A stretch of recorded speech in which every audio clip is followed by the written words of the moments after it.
হিন্দু ধর্মকে আঘাত করা কি খুবই সহজ? হিন্দু ধর্মকে নিয়ে যে কেউ যখন তখন যা কিছু বলতে পারে। যখন তখন হিন্দু ধর্মকে আঘাত করা বা হিন্দু ধর্মের ভাবাবেগকে আঘাত করার মতো ঘটনা সামনে আসে, কারণ সেখানে কোনো প্রতিবাদ হয় না। আর এই রকম কথা যখন একটা আইনসঙ্গত আইনের জায়গা থেকে আসে, তখন আরও ভাবিয়ে তোলে। এরকম ঘটনা আমরা সামনে প্রায় শুনতে পাই। বিভিন্ন অভিনেতা অভিনেত্রী রাজনেতারা এরকম মন্তব্য করে থাকেন। কিন্তু যখন সুপ্রিম কোর্টের প্রধান বিচারপতি এই করেন, হিরণ্যকশিপু রাক্ষস তার ছেলেকে বলেছিল মারার সময় যে যা তোর ভগবানকে ডাক, তোর ভগবান বিষ্ণু এসে তোকে বাঁচায় কিনা। সেই সময় ভগবান বিষ্ণু নরসিংহ অবতার গ্রহণ করে তার ভক্তকে বাঁচিয়েছিল, হিরণ্যকশিপুকে বধ করেছিল। এরপরে মুঘল আক্রান্তরাও সেই বিষ্ণু মন্দিরে ধ্বংস চালিয়েছিল এবং সেই সময় বলেছিল যা তোদের ভগবানকে বল। ঠিক একই ঘটনার পুনরাবৃত্তি করল ভারতবর্ষের সুপ্রিম কোর্টের প্রধান বিচারপতি B.R. গাভাই। 17ই সেপ্টেম্বর একটি মামলা ছিল মধ্যপ্রদেশের খাজুরাও বিষ্ণু মন্দির। সেখানে মামলাকারীদের আবেদন ছিল বিষ্ণু মন্দিরের যে মূর্তিটি রয়েছে সেই মূর্তিটি ভাঙা অবস্থায় রয়েছে। আর্কিওলজি সার্ভে অফ ইন্ডিয়া সেই মন্দিরের দায়িত্বে রয়েছে। যারা আবেদনকারী তাদের দাবি ছিল যে এই মন্দিরে মূর্তিটিকে ঠিক করার ব্যবস্থা করা হোক, এরকমভাবে রেখে দেওয়া যায় না। তারা কোর্টের দ্বারস্থ হয়েছিলেন। সেখানে কোর্ট বলতে পারত যে এটা আর্কিওলজি সার্ভে অফ ইন্ডিয়া, তারা যেটা করবে সেটা হতে পারে, সব বিষয়ে কোর্ট হস্তক্ষেপ করবে না। কিন্তু সেখানে প্রধান বিচারপতি যিনি রয়েছেন B.R. গাভাই, তিনি কি মন্তব্য করলেন? Go and ask your Lord do something.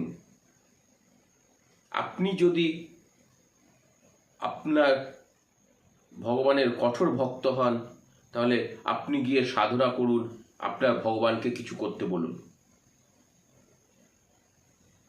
এই মন্তব্য কেন হঠাৎ করে? কেন এরকম মন্তব্য করবেন? বিচারপতি গাভাই কি বলেছেন? যে এটি সম্পূর্ণ প্রচার সংক্রান্ত মামলা।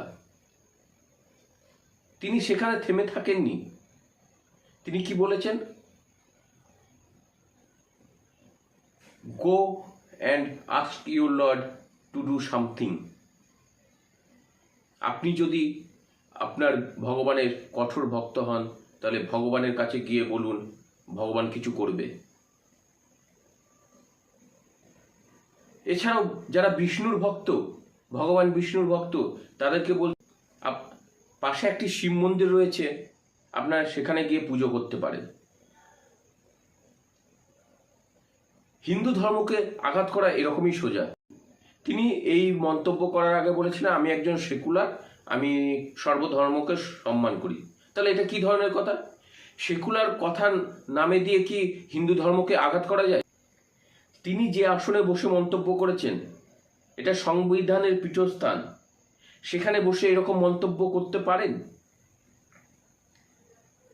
তিনি অন্য ধর্ম নিয়ে বলে দেখুন না একবার, তিনি ইসলাম বা খ্রিস্টান ধর্ম নিয়ে একবার বলে দেখুন না। সার্টেন সে জুদা নিয়ে কোনো সময় বলেছেন এটা হিংসাত্মক মন্তব্য বা হিংসা ছড়াতে পারে এইসব মন্তব্য? সেটা নিয়ে কি কোনোদিন বলেছেন? এইসব নিয়ে মন্তব্য করলে এর আগে ইতিহাস রয়েছে ভারতে বা এর আগের ঘটনা রয়েছে, কি হতে পারে?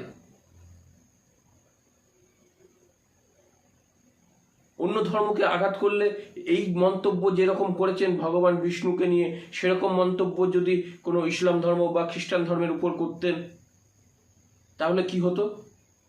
এর আগে আমরা দেখেছি সবাই। এই নিয়ে এক আইনজীবী রাষ্ট্রপতির দ্বারস্থ হয়েছেন, বিনীত জিন্দাল।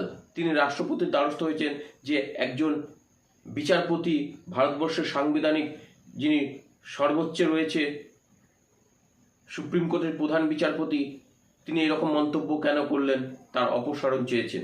আমাদের দেশে সচরাচর কোর্টকে নিয়ে এরকম মন্তব্য করা যায় না, কিন্তু তিনি যে মন্তব্য করেছেন সেখানেই প্রশ্ন উঠছে, কোর্টের উপর সাধারণত কেউ মন্তব্য করেন না, সেটি একটি আইন বিরুদ্ধ, কোর্ট অবমাননাকর হয়। কিন্তু তার যে এই মন্তব্য, তিনি কি এখনো প্রকাশ্যে ক্ষমা চেয়েছেন? যারা ভগবান বিষ্ণুর শিষ্য, তাদের ধর্মকে, তাদের মনে, তাদের আস্থায় কোথাও যেন আঘাত হানা নয়। আর তিনি একজন বিচারক, তিনি একজন বিচারপতি সুপ্রিম কোর্টের। যদি ভগবানই কিছু করবে তাহলে তিনি আছেন কেন? কোনো মামলা যাবে তখন বলবে আপনি ভগবানকে বলুন, না ভগবান কিছু করবে। ভগবানকে যদি কিছু করতে হয় তাহলে আপনি কেন সেই জায়গায় বসে রয়েছেন?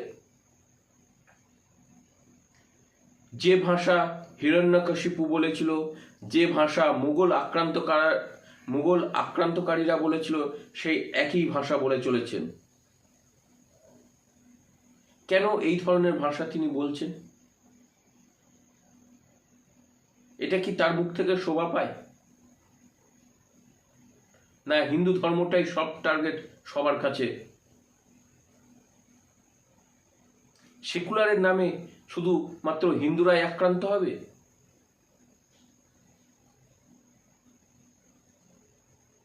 বারংবার হিন্দু ধর্মের উপরেই আঘাত হানবে।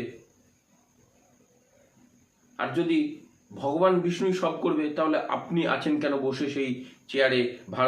ভারতের সংবিধান নিজের পুজো অর্চনায় অনুমতি দেয়, সেই অনুমতিকে কোথাও কি লঙ্ঘন করা হচ্ছে না? তার আস্থাকে কোথাও যেন আস্থায় তার আঘাত হানা হচ্ছে না?